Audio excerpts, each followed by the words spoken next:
오미크론 변이의 국내 감염자가 오늘 3명 추가돼 모두 9명으로 늘었습니다. 밀접 접촉자로 분류된 사람이 550명을 넘는 가운데 인천 한 교회를 중심으로 의심 사례가 계속 늘면서 오미크론 변이의 지역 감염 우려가 커지고 있습니다.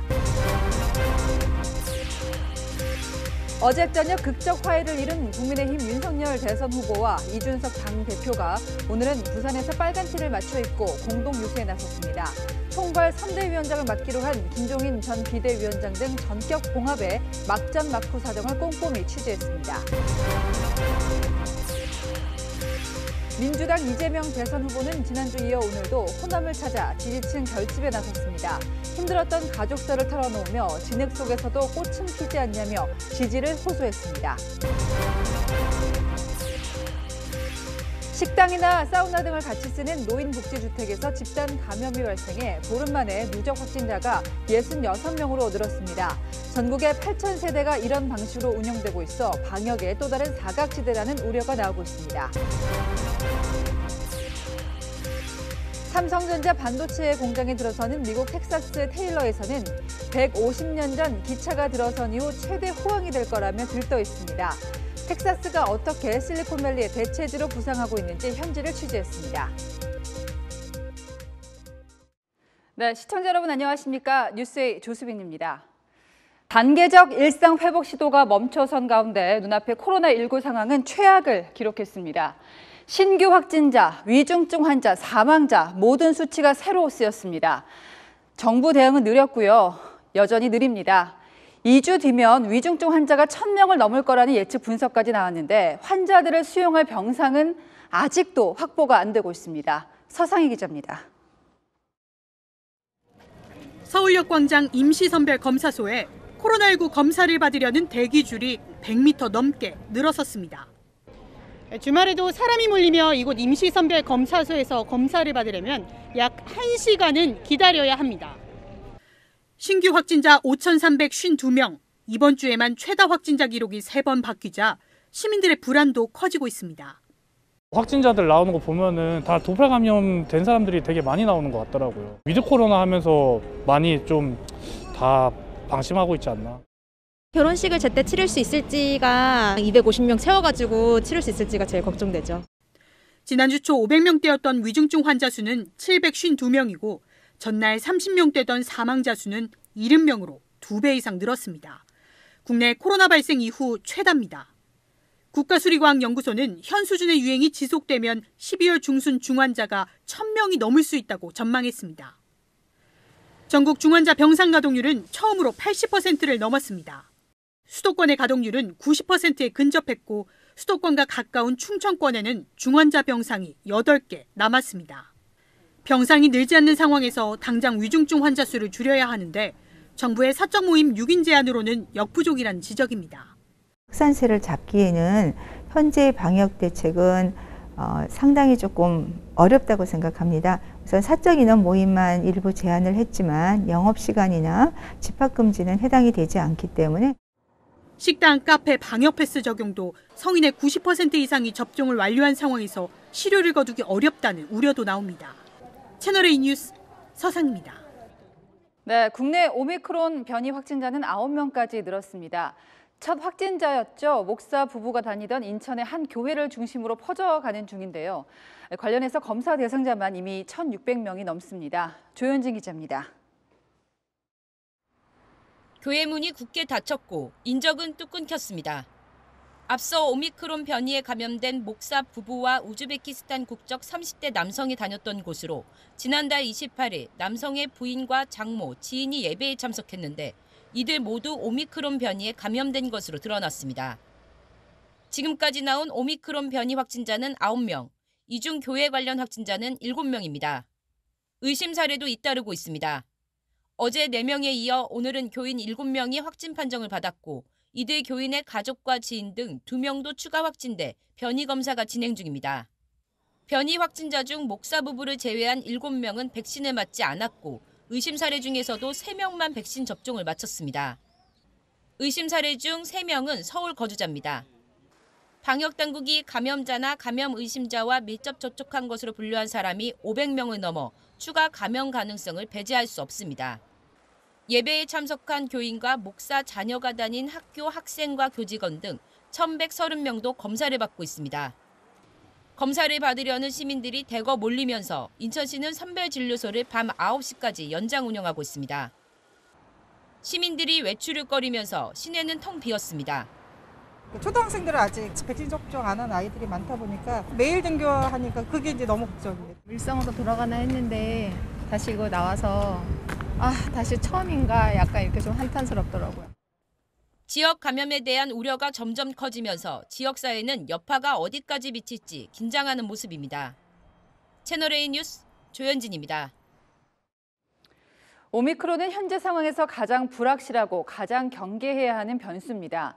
현재 확진된 국내 감염자들은 모두 같은 병원에서 치료를 받고 있는데요. 일단은 증상이 없거나 몸살을 앓는 정도에서 호전되고 있다고 합니다. 다만 그렇다고 해서 이런 초기 사례만으로 실제 바이러스가 약한 건지 아니면 나중에 독해질지까지 알 수 없습니다. 이어서 허욱 기자입니다. 오미크론 변이 확진자 9명 가운데 중증 환자는 없는 걸로 확인됐습니다. 전부 다 무증상에 가까워요. 처음에 조금 몸살 기운 있고 했는데 지금은 거의 다 좋아졌고 열도 없고 뭐 그래요. 그 피검사나 엑스레이도 다 정상이고. 고령층인 60대 여성에게는 중증 예방을 위해 국산 치료제 레키노라를 투여했고 다른 환자들은 해열제 정도만 처방하고 현재 증상을 관찰 중입니다. 델타 변이 등 다른 코로나 변이 바이러스 증상과 비교했을 때 유의미한 차이가 아직 발견되지 않은 겁니다. 국내 첫 오미크론 확진이 된 40대 부부 중 부인 A씨의 설명도 비슷합니다. 하루 이틀 정도 통증 올라오고 열이 있고 열 떨어지고 나서는 그다음부터는 괜찮은 것 같아요. A씨가 채널A 취재진에게 밝혔던 초기의 미각과 후각 상실 증상은 다른 환자들에게서는 나타나지 않았습니다. 병원 측은 오미크론 증상이 비교적 약하다고 단정할 수도 안심할 수도 없다고 말합니다. 델타 변이도 뭐 경증 환자가 훨씬 많죠. 오미크론은 아직 중증 환자가 별로 없다는 얘기지 갈지 안 갈지는 현재는 알 수가 없는 상태예요. 오미크론 확진자들은 일주일 입원 후 자가격리로 전환했던 다른 코로나 환자들과 달리 열흘까지 입원이 연장됩니다. 채널A 뉴스 허욱입니다. 오미크론이 빠르게 퍼진 남아공에서는 이미 기존 델타 변이가 밀려나고 있습니다. 입원 환자 대부분이 젊은 층이라서 중환자 비율은 오히려 줄었다고 하는데요. 우리나라는 얘기가 좀 다르죠. 고령 인구가 많기 때문에 상황이 훨씬 안 좋게 흘러갈 가능성이 있습니다. 한수아 기자입니다. 여전히 백신 접종률 25%에 머물고 있는 남아공 주민들. I think it could be job 이 Japan today. I'm so happy about I'm done with it. 남아공 국립전염병연구소는 지난달 신규 확진자 중 4분의 3 정도가 오미크론 감염으로 추산했습니다. 신규 확진자는 사흘 전의 4배인 16,000여 명으로 크게 늘어난 반면 사망자는 25명 수준으로 확진자 대비 증가세가 크지 않습니다. 델타가 초기 유행했을 때 수도권 치원의 지역 병원 입원자 3명 중 2명이 50대 이상이었지만 현재는 68%가 40대 이하로 급격히 젊어졌습니다. 초기 중증 비율 역시 32.9%로 상대적으로 낮습니다. 그러나 당국은 아직 초기 단계이기에 안심할 수 없다고 경고합니다. It increases, and with what we know about the mutations in Omicron, and some preliminary data that we have, there's definitely evidence that it is more transmissible, and that there is some immune escape. 특히 젊은 층이 상대적으로 많은 남아공과 달리 고령 사회인 우리나라에서 오미크론이 우세종이 된다면 상황은 더 심각해질 가능성이 높습니다. 중증 비율이 적다라는 것은 지금 젊은 사람들이 많이 걸렸기 때문에 그런 거죠. 그래서 우리나라에 적용되기는 어렵다고 보고요. 백신을 회피하기 시작하면 델타만큼 더 빠르게 또 갈 수는 있다고 보는 거죠. WHO는 아직까지 오미크론과 관련한 사망자는 발생하지 않았다고 밝혔지만 우세종이 될 수도 있다고 덧붙였습니다. 채널A 뉴스 한수아입니다. 네, 정치권으로 가겠습니다. 이준석 대표와 화해했고 김종인 위원장을 선대위 원톱으로 세우고 숙제 2개를 해결한 윤석열 국민의힘 후보는 오늘 부산으로 향했는데요.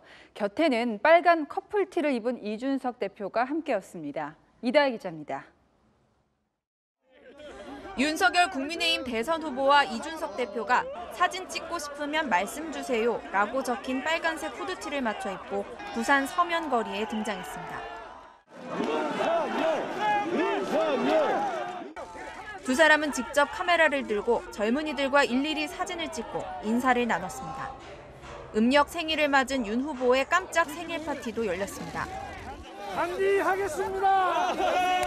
단기하겠습니다. 전날 울산 회동에서 갈등을 봉합한 윤석열 후보는 이준석 대표와 오늘 오전 부산에서 첫 지역 선거대책위원회 회의를 주재했습니다. 절대 져서도 안 되고 질 수도 없는 그런 선거를 만들어서 어떤 분들은 정권 탈출하고도 합니다만은 반드시 정권 교체를 이루어야 될 국민에 대한 의무가 있는 그런 선거라고 생각합니다. 이준석 대표에게는 선거운동 기획에 대해 전권을 주겠다고 힘을 실었고 이 대표도 자신의 역할을 분명히 했습니다. 젊은 세대의 의견이 반영되고 때로는 젊은 세대의 지적사항이 또 반영될 수 있도록 하는 것이 선대위 활동에서의 기본 원칙이 되어야 된다. 국민의힘 총괄 선대위원장직을 수락한 김종인 전 비대위원장은 선대위 논의에 들어갔습니다. 이미 들어와 있는 사람들에 대해서 내가 뭐라고 할 수는 없고 내가 할 일을만 하나의 부서를 만들어가지고서 해나갈 거예요. 윤 후보와 이 대표는 오늘 밤 서울로 올라와 선대위 구성 등을 추가로 논의한 뒤 모레 선대위 출범식을 가질 예정입니다. 채널A 뉴스 이다혜입니다. 확실히 대선이 다가올수록 매일같이 빠르게 상황이 바뀐다는 걸 느낀 한 주였습니다. 갈등이 봉합된 국민의힘 보셨고요. 이재명 민주당 후보는 조동연 선대위원장 논란을 자진 사퇴로 털고 지지층 결집에 집중했습니다. 특히 비천한 집안이라 주변을 뒤지면 더러운 게 나온다, 불편할 법도 한 얘기를 먼저 꺼낸 게 눈에 띄는데요. 감정에 호소할 뿐 아니라 그간 제기되어 논란들을 에둘러서 그렇지만 분명하게 선을 그은 겁니다. 윤수빈 기자입니다. 이재명 더불어민주당 대선 후보가 전북 군산 공설시장에 도착하자 지지자 수백 명이 몰렸습니다.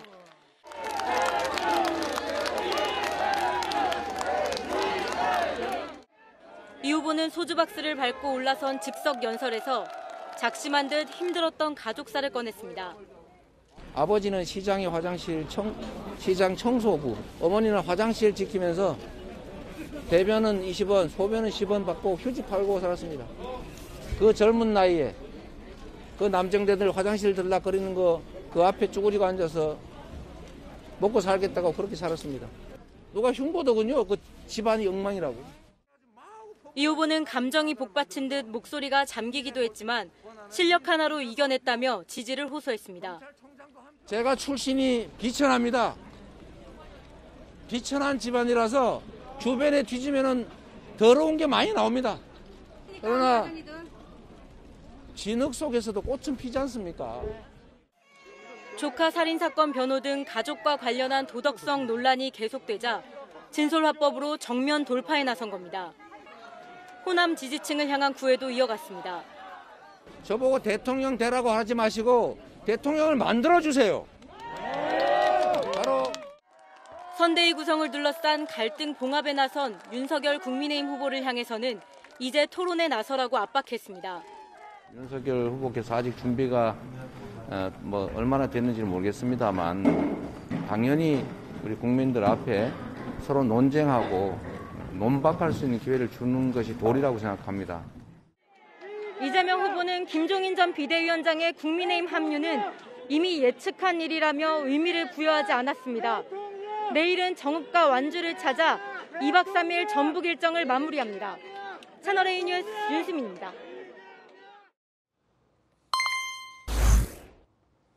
네, 아는 기자 시작하겠습니다. 갈등이 안 풀릴 것 같았던 국민의힘 윤석열 대선 후보 또 이준석 대표가 울산에서 극적으로 손을 잡았는데요. 무슨 일이 있었는지 송찬욱 기자가 나왔습니다. 네. 자, 이준석 대표가 공개 일정 취소하고 서울 떠난 게 지난달 30일입니다. 나흘 동안 갈등이 안 풀렸다가 2시간 만에 확 풀렸습니다. 이게 어떻게 가능한 건가요? 네, 우선 이 윤석열 후보가요. 이준석 대표의 권한을 최대한 인정해 주기로 하면서 이런 극적 합의가 이루어질 수 있었습니다. 네. 이준석 대표가 지금의 선대위 구성으로는 대선에서 이기기 어렵다고 하자 윤석열 후보와 김기현 원내대표가 김종인 전 위원장이 총괄 선대위원장으로 합류할 것이라는 확신을 줬다고 하는데요. 네. 그렇게 되면 자연스럽게 선대위 개편도 이뤄질 것이라는 대화가 오간 걸로 알려졌습니다. 윤 후보와 이 대표가 모든 사항을 공유하고 직접 소통해 패싱 논란도 해소하기로 했습니다. 정말 국민이 바라는 정권 교체 이외에 다른 목적이 없음을 오늘 확인했습니다. 예, 지금 모습 보면 믿어지지 않습니다만은 만나기 직전까지도 신경전을 벌였잖아요. 맞습니다. 이게 참 우여곡절이 많았거든요. 이 윤석열 후보의 발언 먼저 어떻게 변했는지 들어보죠. 당으로부터 얘기 듣기로는 우리 이준석 대표가 당무를 거부하고 있는 상태도 아니고 지금 뭐 부산에 좀 뭐라 그럴까 좀 리프레시하기 위해서 간 것 같은데 또 우리 정당사에 정말 가장 최연소고 막 100년에 한 번 나올까 말까 하는. 네, 당초에는 윤 후보가 이 대표의 자맹을 재충전 정도로 평가한다는 지적이 나왔는데 네. 어제는 이 대표를 한껏 지켜 세웠습니다. 당초 윤 후보 측에선 이 대표가 어디에 있는지도 모르는데 어떻게 찾아가냐 이런 반응도 나왔었는데요. 하지만 이준석 대표가 울산에 온다는 소식에 울산이 지역구인 김기현 원내대표가 이 대표와 만나기로 약속을 한 뒤 이 대표를 붙잡아놨습니다. 네. 이 소식을 들은 윤 후보가 곧바로 울산으로 향하면서 만찬이 전격적으로 성사가 됐습니다. 네.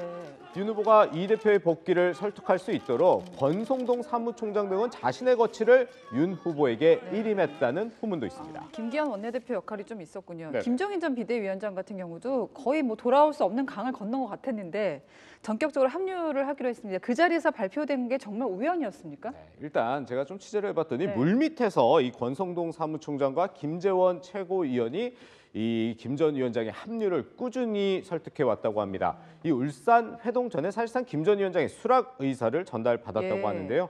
이준석 대표와의 만찬 때 윤 후보와 김 전 위원장이 통화를 하면서 최종적으로 결정이 되긴 했습니다.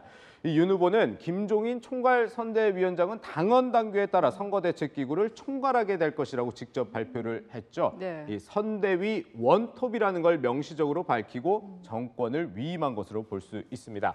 이 당장 권성동 사무총장은 오늘 김종인 전 위원장을 찾아가 보고를 했고요. 네. 선대위의 변화도 시사했습니다. 유태석 의원은 합류할 가능성이 크고요. 종합상황본부에서 뭐 기획이나 전략 업무를 담당할 것 같습니다. 그런 중도적인 인물들을 좀 더 영입하기 위해서 앞으로 좀 논의를 좀 더 진전시키자 이렇게 말씀드렸습니다. 예. 근데 김병준 위원장도 열심히 한다고 했는데 이걸 갈등이 봉합됐다고 볼 수 있는 겁니까? 네, 아직 불씨는 남아있다 이렇게 보는 게 맞을 것 같습니다. 사실 이 김종인 전 위원장과 이준석 대표, 이 김병준 위원장과 다소 이제 갈등이 있는 듯한 모습 보여왔잖아요. 오늘 김종인 위원장 이렇게 얘기했습니다. 역할 배분이 어디 있어? 나는 내 임무만 하면 내가 임무를 하면 되는 거지 무슨 역할이 뭐 따로 선거 때 무슨 역할 배분할 게 없어요. 아니 어저께 누구야 후보가 다 얘기한 것 같은데. 네, 후보가 뭐 어느 정도 정리했다는 건데 이준석 대표와도 오늘 통화를 했는데요. 김종인 위원장이 일을 시작하면 구체적인 방향이 드러나지 않겠냐 이렇게 얘기를 했습니다. 윤 후보는 이준석 대표에게도 홍보나 기획 업무는 다 맡기고 자신은 운동선수로 열심히 뛰겠다고 했습니다. 우리 이준석 대표께서 기획하고 결정하신 부분을 제가 전적으로 수용해서 이런 옷을 입고 뛰라고 하면 뛰고 이런 복장으로 어디에 가라면 제가 가고. 네, 어쨌든 후보 선출 한 달 만에 국민의힘 선대위 공식적으로 출범하게 됐는데 네. 여야 대선 후보들의 본격적인 대결도 이제 시작이 됐습니다. 네, 아는 기자였습니다. 네, 60세 이상 어르신들만 모여 사는 노인복지 아파트에서요 집단 감염이 발생했습니다. 이 공동 사우나에서 빠르게 번졌는데 문제는 공동 생활이 많은 노인 전용 주거 특성상 언제든 같은 일이 터질 수 있다는 거죠. 김승희 기자입니다. 1,300세대가 사는 경기 용인시 아파트 단지에서 코로나19 집단 감염이 시작된 건 지난달 19일. 보름 만에 누적 확진자는 66명으로 늘었고 대부분 60대 이상이었습니다. 이 아파트는 60세 이상 노인이 사는 노인복지주택으로 구내식당에서 공동 식사를 하고 운동시설도 함께 씁니다. 방역 당국은 단지 내 공용 사우나를 통해 감염이 확산됐다고 보고 있습니다.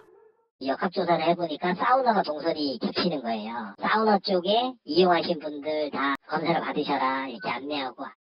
원래 2개였던 공용 사우나 중 한 곳이 보수에 들어가면서 남은 한 곳에 이용자가 몰렸습니다. 그 많은 인원들이 다 1단지로 와가지고 1단지 목욕탕에 한 15명 이상씩 막 몰려들었던 거예요. 주민 확진이 잇따르는 상황에서도 공용 식당을 통한 도시락 배식도 한동안 계속됐습니다. 도시락을 받아가지고 가라 그래갖고 노인들이 도시락 받느라고 또 줄을 또 쭉 섰었어요. 거리두기도 안 하시고. 아파트 관리사무소 측은 식사 준비를 직접 하기 힘든 고령자가 많아서 구내식당 문을 닫지 못했다고 설명했습니다.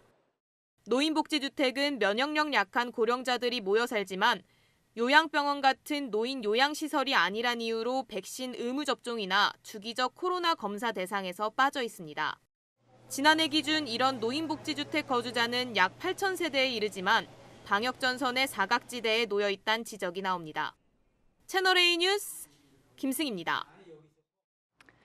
네, 정부가 어제 추가로 내놓은 특별 방역 대책은 월요일부터 바로 적용되죠. 그런데 정작 이런 위기감이 시민들에게 잘 전달되고 있느냐는 또 다른 문제입니다. 어젯밤 저희 취재진이 찾은 서울 번화가는요, 코로나를 모르던 예전 연말 연시 그대로였습니다. 김호영 기자가 현장 취재했습니다. 서울 강남역 인근 거리. 술집과 음식점이 들어선 곳마다 사람들이 가득합니다. 지나는 차량과 사람으로 발 디딜 틈이 없습니다. 찬바람을 맞으며 줄을 서서 술집 입장 순서를 기다립니다. 친구들이랑 술 마시러 나왔어요. 살짝 불안하긴 한데 그래도 이렇게 나오니까 좋은 것 같아요. 수도권 사적 모임 가능 인원이 6명으로 줄어드는 오는 6일 전 마지막 불금을 즐기려는 이들도 많습니다. 마지막으로 오빠랑 동생이랑 같이 진솔한 얘기를 하려고. 밤이 깊어지자 집에 가려는 시민들이 쏟아져 나오면서 택시 잡기 전쟁이 시작됩니다. 자정이 가까운 임시택시 승차대엔 시민들의 대기줄이 길어지지만 빈 택시가 오지 않아 줄은 좀처럼 짧아지지 않습니다. 10시부터 택시를 기다린다 하면 거의 2시간 이상을 기다려야 되죠. 자기가 먼저 타겠다고 막 하면서 저 싸운 적이 있었거든요. 다른 손님하고도. 교통난을 해소하려고 운행하는 심야 올빼미 버스는 정류장에 도착할 때부터 이미 사람들로 가득합니다. 출퇴근 시간대처럼 승객이 많지만 집에 가려면 어떻게든 몸을 구겨 넣어야 합니다. 택시가 거리가 가까우니까 잡히질 않아서 그래서 버스를 타고 있습니다. 지금. 막차 끊겼을 때는 이게 좀 도움이 많이 되죠. 코로나 확산에 방역당국이 외출과 모임 자제를 강력 권고했지만 시민들의 모습에선 위기감이 느껴지지 않았습니다. 채널A 뉴스 김호영입니다.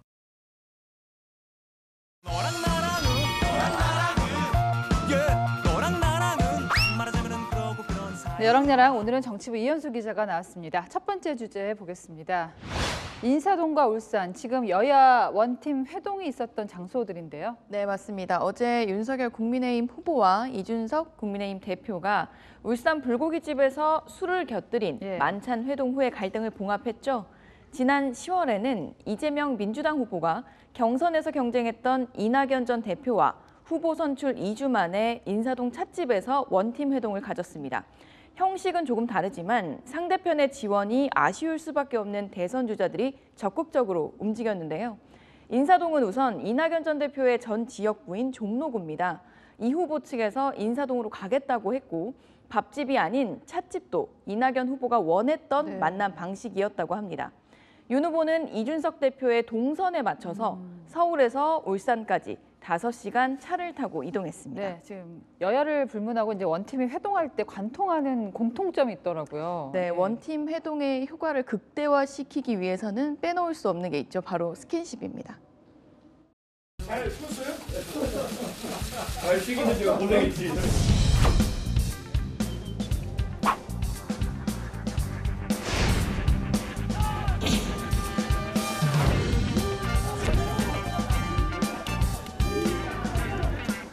왜 대표님 먼저 하시겠어요? 아니. 아유, 아니. 대표님.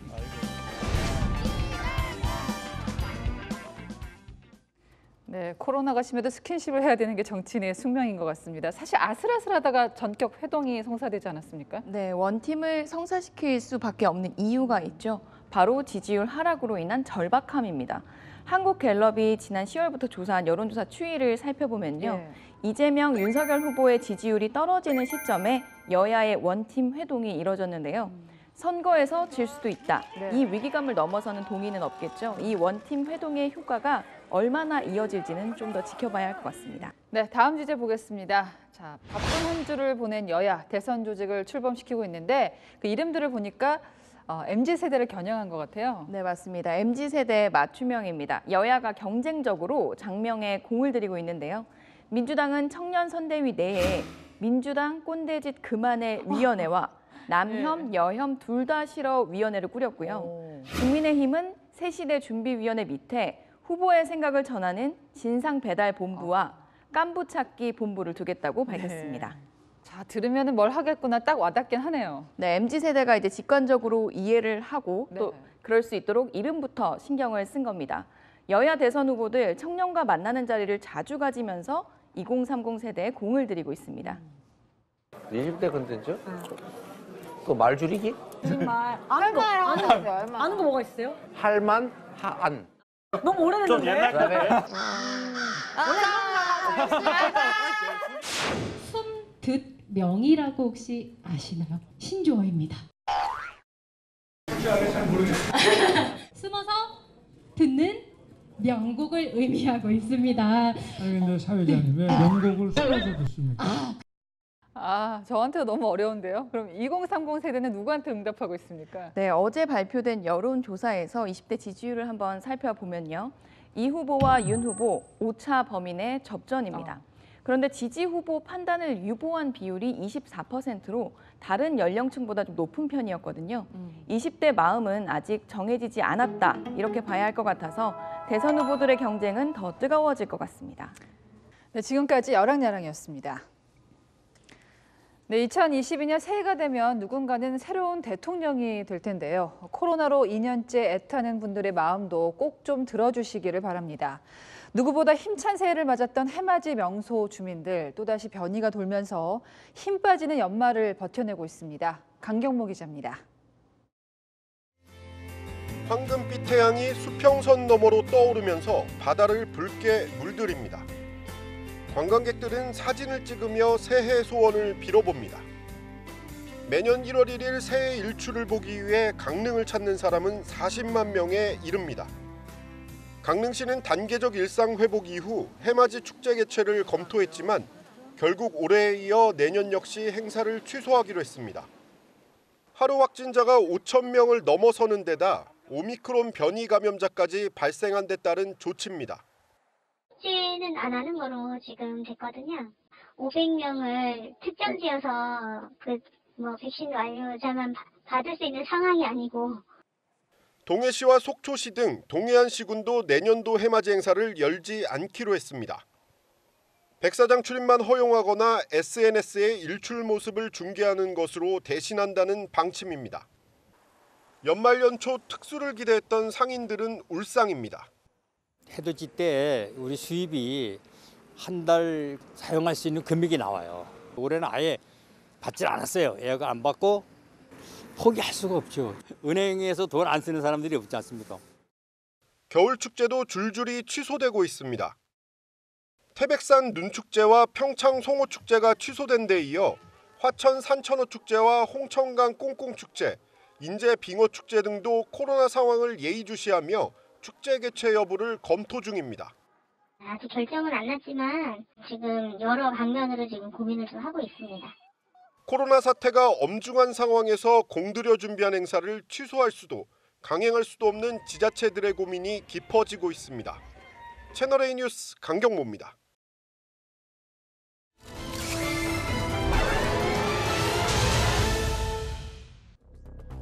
최근 학생들 사이에서 퍼지고 있다는 영상입니다. 수지가 만만한? 아니야. 수지가 만만한? 아니야. 아니야. 중학교 1학년 여학생은 선배들에게 둘러싸여 폭행을 당했습니다. 무려 6시간입니다. 막을 방법은 없었을까요? 사건이 있기 전 경찰은 피해 학생의 가족과 함께 폭행 현장을 찾았습니다. 하지만 여학생이 숨어있던 베란다엔 갈 생각도 하지 않았습니다. 그로부터 5시간 뒤 여학생은 지옥을 경험했습니다.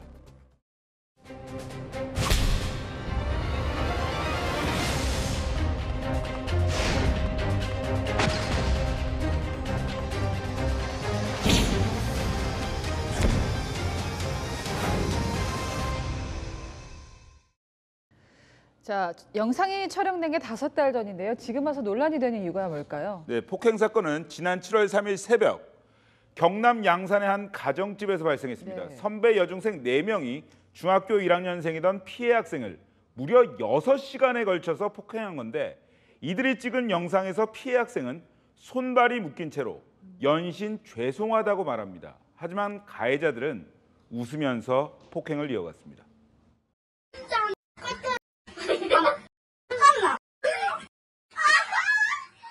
그런데 최근 이 영상이 누군가에 의해서 유출된 겁니다. 오빠들이 와가지고 영상이 유포됐다고 내가 네 영상 봤다면서 오빠들이 지금 네 영상 그거 5,000원씩으로 팔고 있다고 네 영상 구하고 있다면서 그러면서 오빠들이 계속 놀렸어요.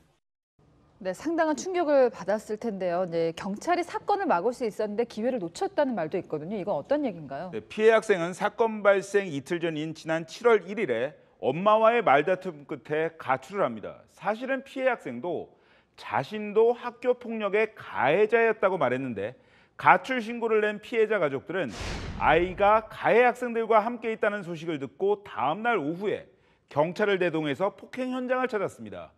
당시 피해 학생은 숨어 있으라는 가해 학생들의 말에 베란다에서 웅크리고 있었지만 경찰은 안방과 화장실만 둘러봤을 뿐 피해 학생이 없다 이렇게 말하면서 현장을 떠났던 겁니다. 네, 결론적으로 수색을 똑바로 안 한 건데 적극적으로 대응을 안 한 이유가 뭐라고 합니까? 네, 경찰은 이렇게 해명했습니다. 가출 신고의 경우엔 압수수색 영장 없이 집을 마음대로 수색할 권한이 없는 데다가 출동 당시엔 범죄와 연관됐다는 증거도 찾을 수가 없었다 이렇게 얘기했는데 전문가의 의견은 달랐습니다. 압수수색 영장이 없었다 할지라도 가해 학생들의 동의를 얻어서 가출 소녀가 그 장소에 있었는지를 좀 꼼꼼하게 찾을 수 있었던 동의를 받고 들어갔다면 가출 소녀가 어디 있었는지를 찾을 수 있는 수사는 분명히 가능한 사건이었죠.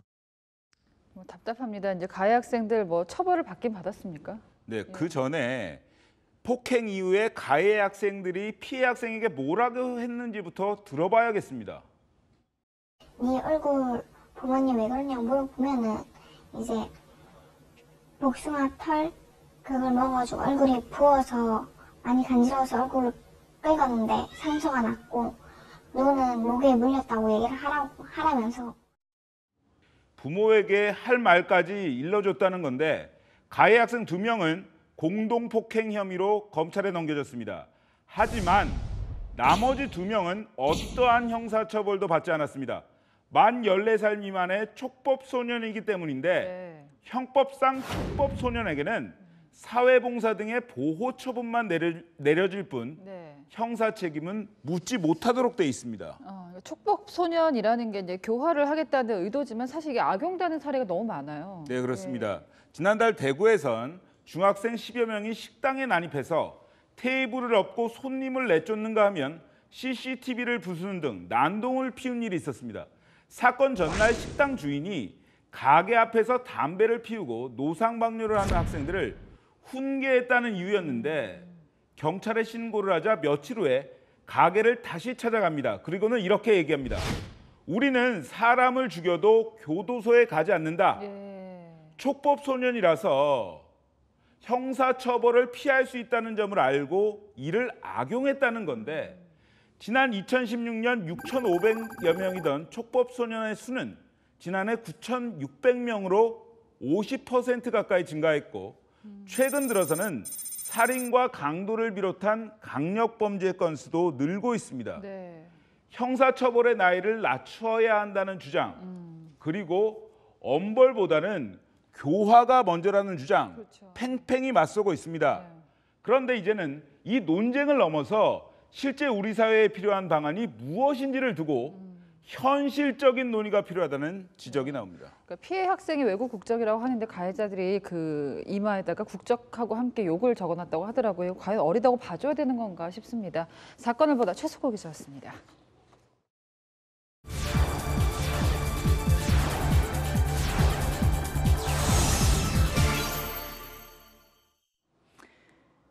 미국 텍사스주 작은 도시에 삼성 이름을 딴 수제 맥주가 등장했습니다. 또 150년 만에 최대 호황이 올 거라며 주민들이 잔뜩 설렜는데 왜 그럴까요? 삼성이 바로 이곳에 반도체 공장을 짓겠다고 발표했습니다. 세계를 가다 유승진 특파원이 국내 언론사 최초로 직접 현지를 찾았습니다. 텍사스 테일러에 온 것을 환영한다는 간판이 보이고 비포장 도로를 따라 드넓은 벌판이 이어집니다. 지금 제 뒤로 보이는 이곳에 삼성전자의 미국 내 두 번째 반도체 공장이 들어설 예정입니다. 아직은 텅 빈 벌판이지만 내년에 착공해 2024년에는 공장이 가동될 것으로 예상됩니다. 한국 취재진을 발견한 주민들이 먼저 다가와 말을 겁니다. 1870 when the railroad station came in. And that was a big boom for Taylor. And now with Samsung coming, this is our second boom. 인구 17,000명 규모의 작은 도시 테일러는 들썩이고 있습니다. Shopping downtown, traffic downtown, more interest in our antique stores and our boutiques and stuff like that will increase, which will be good. 공장이 들어설 수 있다는 소식을 2달 전 들은 상인은 창업을 결심하고 개업 준비가 한창입니다. With anticipation of Samsung coming and the economy growing here. Yes. Really? Because of that? Oh, absolutely. 공장 유치를 기념하는 수제 맥주도 팔리고 있습니다. So we decided to call it the Sammy to pay tribute to Samsung. And it's just kind of a fun name that makes it sound friendly. And we want to invite our new friends, have a beer with us. 지역 개발이 달갑지 않은 주민들도 있습니다. 집값 상승으로 치솟는 세금을 감당하지 못하는 주민들은 마을을 떠나야 합니다. 하지만 미래 세대를 위한 일자리 창출을 기대하는 테일러 시장은 삼성전자의 첫 10년 동안 재산세 92.5%를 감면해주는 통큰 혜택을 제시했습니다. Lots of people I had never seen in Taylor before walking the streets with clipboards, looking at buildings. But we took a much bigger view of what this will mean for the overall health of the community and the opportunities for the children of Taylor. And it made us very comfortable with the package that we presented to Samsung. 공장 부지와 자원, 인력이 충분한 텍사스주에 애플은 두 번째 캠퍼스를 짓고 있고 테슬라와 오라클, 실리콘밸리 원조인 휴렛패커드는 본사까지 옮깁니다. What kind of change do you see nowadays? A positive change. Definitely a positive change. It's an awesome place to live. There's a lot of activities to do. And I think that's really what's bringing people here. 유입 인구가 많고 또 큰 회사들이 많이 이렇게 오다 보니까 집값이 30% 정도 상승돼 있는 상태고 기업들이 이곳으로 모여들면서 이제 텍사스는 실리콘밸리 대체지로 평가받으며 기회의 땅으로 발돋움하고 있습니다. 텍사스 오스틴에서 채널A 뉴스 유승지입니다. 1대1로 중국이 유라시아 대륙 전체를 하나로 묶어낸다는 야심찬 계획이죠. 21세기형 실크로드라고 불리는 이유는 수많은 자원과 정치력이 이 길을 따라서 연결되기 때문입니다. 역점 사업 중에 하나가 드디어 모습을 드러냈습니다. 중국에서 라오스 무려 1,035km 떨어진 거리를 이제 단 10시간 만에 갈 수 있습니다. 황수영 기자입니다.